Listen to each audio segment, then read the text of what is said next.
सो है guys, this is Yash Prakoth. Welcome to our YouTube channel Grow Skills. आज हम NISM के सर्टिफिकेशंस के बारे में बात करने वाले हैं। जो टॉप 3 सर्टिफिकेशंस होते हैं NISM में, जो लोग NISM के सर्टिफिकेट लेना चाहते हैं तो उन तीन ऐसे सर्टिफिकेशन के बारे में बात करने वाले हैं जो कॉमन है, जो डिमांड में है और जिसकी जॉब अपॉर्चुनिटी भी बहुत ज़्यादा है। तो चलिए शुरू करते हैं।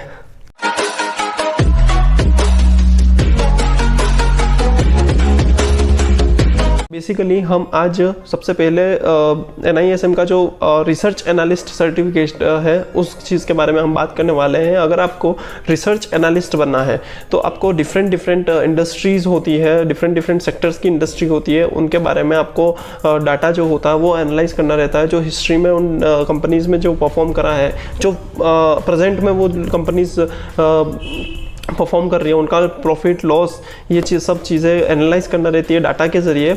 और फिर उनके जो फ्यूचर में जो सिचुएशन एक्सपेक्टेड होती है उन्हें एनालाइज करना रहता है आपको। और अगर आपको इस चीज़ में इंटरेस्ट है तो पहले आपको इस चीज़ में आपको बहुत ज़्यादा प्रैक्टिस करनी रहेगी।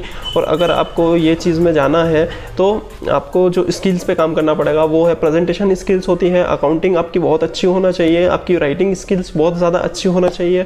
तो ये कुछ स्किल्स होती हैं जिसके ज़रिए आप इस फील्ड में आगे बढ़ सकते हैं। देन आपने इन सब स्किल पे काम कर लिया है, आप किसी भी इंडस्ट्री में एक सेक्टर में आप पिक कर सकते हैं कंपनीज़ को। जैसे आपको फूड इंडस्ट्री में ज़्यादा नॉलेज है या इंटरेस्ट है तो फूड इंडस्ट्री को आप उठा के उनकी जितनी भी कंपनीज़ हैं उनका डाटा निकाल कर आप लाइव प्रोजेक्ट्स बना सकते हो। देन फिर के लिए अप्लाई कर सकते हैं। और इसकी एक छोटी सी एग्ज़ाम होती है, 2 घंटे की एग्ज़ाम होती है, 100 मार्क्स का इसका जो पेपर होता है और आपको 60 नंबर्स लाना रहते हैं ये सर्टिफिकेट पाने के लिए, ठीक है।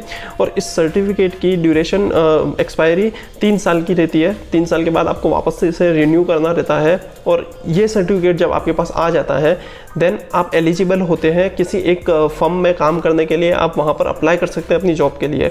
इसमें बहुत ज़्यादा पैसा है। आप जब नए फ्रेशर्स रहेंगे तब हो सकता है आपको थोड़ा कम पैसा मिले, लेकिन जैसे जैसे आप एडवांस लेवल के होते जाएंगे, जैसे जैसे आपकी स्किल्स धीरे धीरे इम्प्रूव होती जाएगी तो आपको अच्छा पैकेज मिल सकता है। सेकेंड सर्टिफिकेट के बारे में हम जो बात करने वाले हैं वो है equity research analyst. Equity research analyst basically stock analysis जो करते हैं वो होते हैं। आपको बेसिकली इसमें ये करना रहता है कि आपको जिस भी कंपनी का स्टॉक आप उठा रहे हैं उसे अच्छे से एनालाइज करना पड़ता है। जैसे कि मैंने पहले कुछ वीडियोस में बात करी है, जैसे आपको स्टॉक मार्केट में जो कैंडलस्टिक्स होती है वो कैसे वर्क करती है, उसे देख के आपको एनालाइज करना रहता है कि ये स्टॉक जो है वो अप जाने वाला है या डाउन होने वाला है।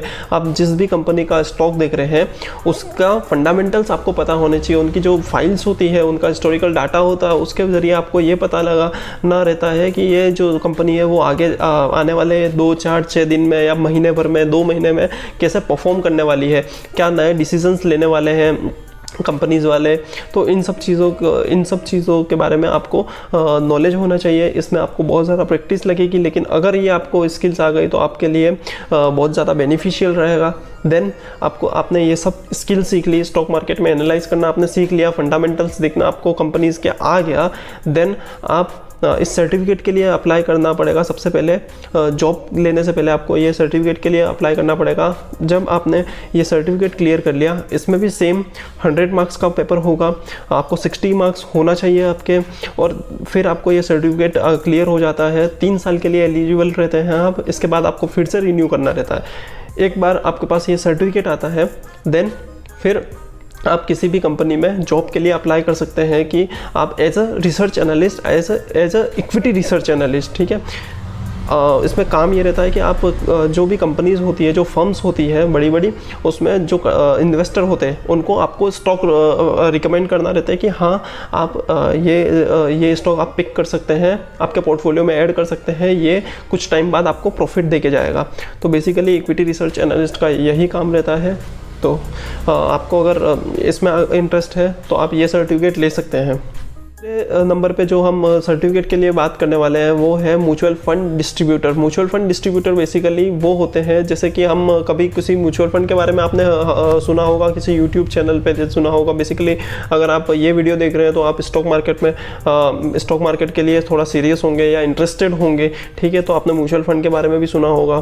तो म्यूचुअल फंड में बेसिकली म्यूचुअल फंड डिस्ट्रीब्यूटर ये करता है कि बहुत सारे जितनी भी कंपनीज़ के म्यूचुअल फंड्स होते हैं, ठीक है, तो उनकी जो भी स्कीम होती है या पास्ट के जितने भी रिटर्न्स होते हैं उन रिटर्न्स को एनालाइज करती है। फिर जो कस्टमर्स होते हैं, जो इन्वेस्टर्स होते हैं, उन्हें एडवाइस करती है कि हाँ, अगर आपका इतना इन्वेस्टमेंट है, आप इतना इन्वेस्ट कर सकते हैं म्यूचुअल फंड में, तो ये म्यूचुअल फंड आपके लिए है, आप इसे पिक कर सकते हैं। ये आज से 5 साल 10 साल के बाद आपको इतना कुछ प्रॉफिट देके जाएगा, साल भर का इतना कुछ प्रॉफिट होता है।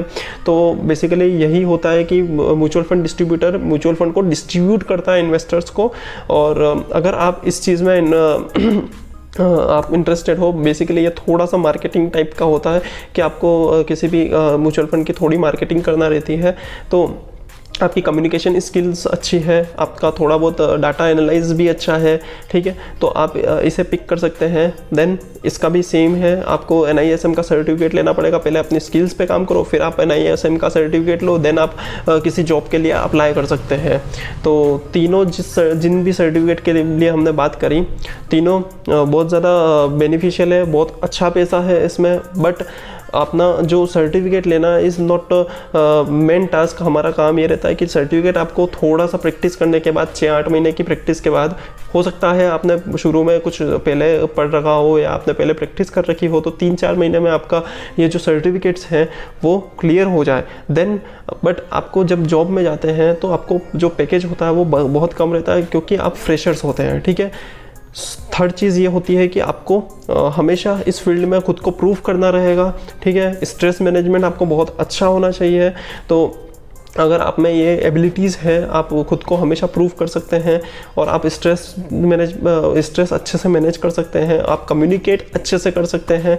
तो ये फील्ड्स, ये सर्टिफिकेट्स ये आपके लिए है। इसमें बहुत ज़्यादा पैसा है बट रिस्क भी उतना है। बट आप अगर एक बार स्किल पे काम करते हैं, अपनी कुछ टाइम हो जाता है आपका, तो आप बहुत अच्छे से इस फील्ड में करियर बना सकते हैं। तो अगर आपको ये भी जानना है कि कैसे हम NISM में सर्टिफिकेट के लिए अप्लाई कर सकते हैं और NISM के जितने भी सर्टिफिकेट्स हैं उनके बारे में आपको जानना है और एग्ज़ाम के डिटेल्स जानना है, तो मैं उसके लिए अलग वीडियो बना दूंगा।